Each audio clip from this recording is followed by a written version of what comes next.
Israël décrète l'état d'urgence. Une ville entière est réduite en ruines et au même moment, la cible la plus sensible du pays est frappée, la zone de Dimona.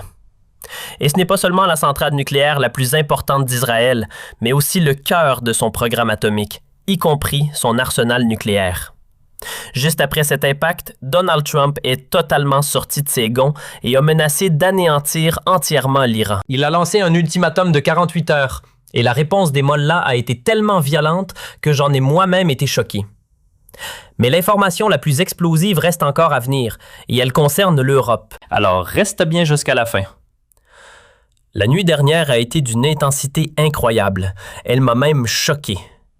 Commençons d'abord par l'attaque de missiles dramatique contre la ville israélienne d'Arad. Flash info. Israël fait état de nombreuses victimes à Arad. Israël décrète l'état d'urgence. Une ville entière est réduite en ruines et au même moment, la cible la plus sensible du pays est frappée, la zone de Dimona.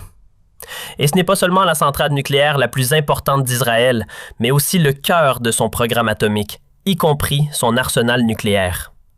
Juste après cet impact, Donald Trump est totalement sorti de ses gonds et a menacé d'anéantir entièrement l'Iran. Il a lancé un ultimatum de 48 heures, et la réponse des mollahs a été tellement violente que j'en ai moi-même été choqué. Mais l'information la plus explosive reste encore à venir, et elle concerne l'Europe. Alors reste bien jusqu'à la fin. La nuit dernière a été d'une intensité incroyable. Elle m'a même choqué. Commençons d'abord par l'attaque de missiles dramatique contre la ville israélienne d'Arad. Flash info. Israël fait état de nombreuses victimes à Arad après une attaque iranienne. L'état d'urgence a été déclaré dans la ville. Des habitants sont piégés sous les décombres et les secours appellent la population à se rendre dans les hôpitaux pour donner du sang. Des images aériennes captées par drone montrent l'ampleur des destructions causées à plusieurs immeubles résidentiels dans le sud du pays après l'impact d'un missile de moyenne portée tiré depuis l'Iran. La police israélienne indique que les équipes de secours continuent de fouiller les décombres à la recherche de survivants.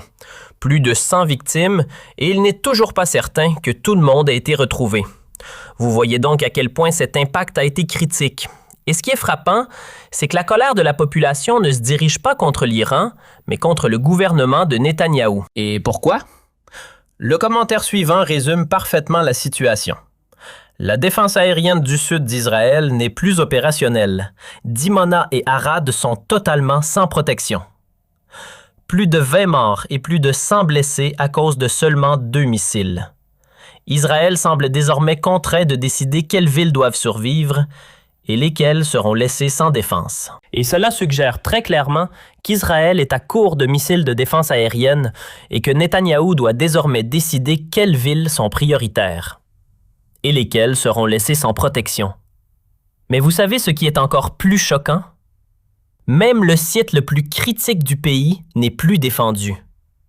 Oui, même là, la défense aérienne est à bout. Et c'est pour cela que le site nucléaire de Dimona a été frappé hier.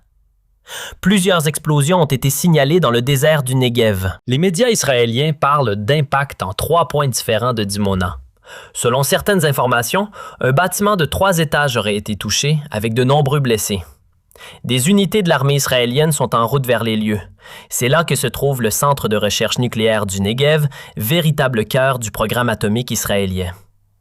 D'autres images montrent un missile d'interception tentant d'arrêter un missile balistique iranien, mais sans succès. L'impact a eu lieu. Dimona a été touché. Selon plusieurs rapports, 47 personnalités de haut rang se trouvaient à l'intérieur. L'attaque est décrite comme rapide et extrêmement précise. Des hélicoptères sont mobilisés pour évacuer les blessés, tandis que les informations sur les victimes et les dégâts affluent minute par minute. Mais une chose est déjà certaine, cet impact est critique. Et ce n'était pas un accident. Cette frappe sur Dimona est survenue seulement quelques heures après une attaque israélienne contre la centrale nucléaire iranienne de Bushehr. Et le plus troublant, c'est que l'Iran affirme ne même pas avoir réellement visé pour détruire, mais seulement pour envoyer un avertissement. Un porte-parole des gardiens de la Révolution a déclaré « Nous aurions pu détruire Dimona si nous l'avions voulu. Ceci n'était qu'un avertissement. Si nos installations nucléaires sont à nouveau attaquées, alors Dimona sera détruite. » Et si vous pensez que cet avertissement était déjà extrême, attendez d'entendre la suite. Mohamed Ghalibaf, président du Parlement iranien, a déclaré après l'attaque d'aujourd'hui que le moment était venu de passer à la phase suivante. Si Israël n'est même plus capable d'intercepter des missiles dans une zone aussi fortement défendue que Dimona, alors le message est clair. L'espace aérien israélien est désormais sans protection. Et cela signifie que les prochaines mesures planifiées peuvent être lancées. En d'autres termes, tout cela n'était qu'un prélude. La défense israélienne a été progressivement affaiblie et maintenant, les choses sérieuses commencent. Et c'est précisément là que la situation devient extrêmement explosive, car Donald Trump a lui aussi compris à quel point Israël est en difficulté, à quel point la situation est dramatique, et il a décidé d'agir. Hier soir, il a écrit sur Truth Social « Si l'Iran ne rouvre pas complètement le détroit d'Ormuz dans les 48 heures, sans aucune menace, les États-Unis attaqueront et détruiront ses infrastructures énergétiques, en commençant par les plus importantes. » Franchement, cette déclaration en dit long. Il menace de priver 90 millions d'Iraniens d'électricité et donc aussi d'eau potable. Cela montre à quel point le président américain est sous pression. Et la réponse de l'Iran ne s'est pas fait attendre. Téhéran a lancé une menace qui pourrait mettre à genoux tous les États du Golfe. Le commandement militaire iranien a averti que toute attaque contre ces infrastructures entraînerait des frappes contre les installations énergétiques, informatiques et surtout de dessalement d'eau des États-Unis et de leurs alliés dans la région. Et le mot-clé ici, c'est dessalement. Les pays du Golfe dépendent massivement de ces installations pour leur eau potable. Sans elles, ils ne peuvent pas survivre. Honnêtement, c'est terrifiant. Nous sommes face à un scénario pouvant mener à l'effondrement de tout le Moyen-Orient.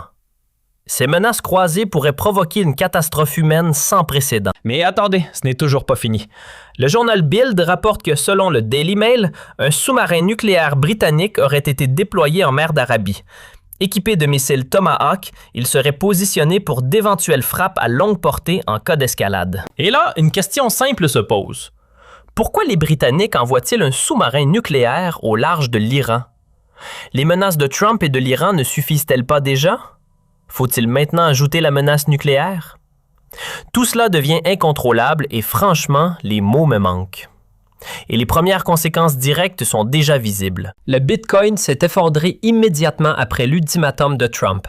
Et si les marchés boursiers avaient été ouverts, ils auraient probablement chuté aussi. Mais que pouvait-on attendre d'autre après une telle annonce?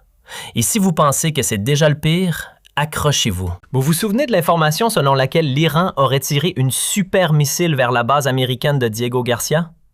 Cela montrait que ces missiles pouvaient atteindre jusqu'à 4000 km, donc potentiellement toute l'Europe. Mais cette nuit, retournement de situation, l'Iran affirme ne pas être à l'origine de cette attaque et parle d'une opération sous faux drapeau. Selon un haut responsable iranien interrogé par Al Jazeera, Téhéran nie toute implication. Les missiles auraient été lancés par un autre acteur dans le but de semer la peur en Europe. Pourtant, une chose reste claire. Avec une portée de 4000 km, les missiles iraniens pourraient bel et bien atteindre le continent européen. Et ça, mes chers spectateurs, il faut vraiment prendre le temps de l'assimiler. Si cela s'avère vrai, et si Israël tente réellement de nous entraîner en Europe dans ce conflit à travers de telles opérations sous faux drapeau, alors il est temps de réfléchir sérieusement aux conséquences. Ils font exactement la même chose que Zelensky en Ukraine. C'est littéralement identique. L'Ukraine est à bout de souffle et Israël est lui aussi en train d'être massivement bombardé.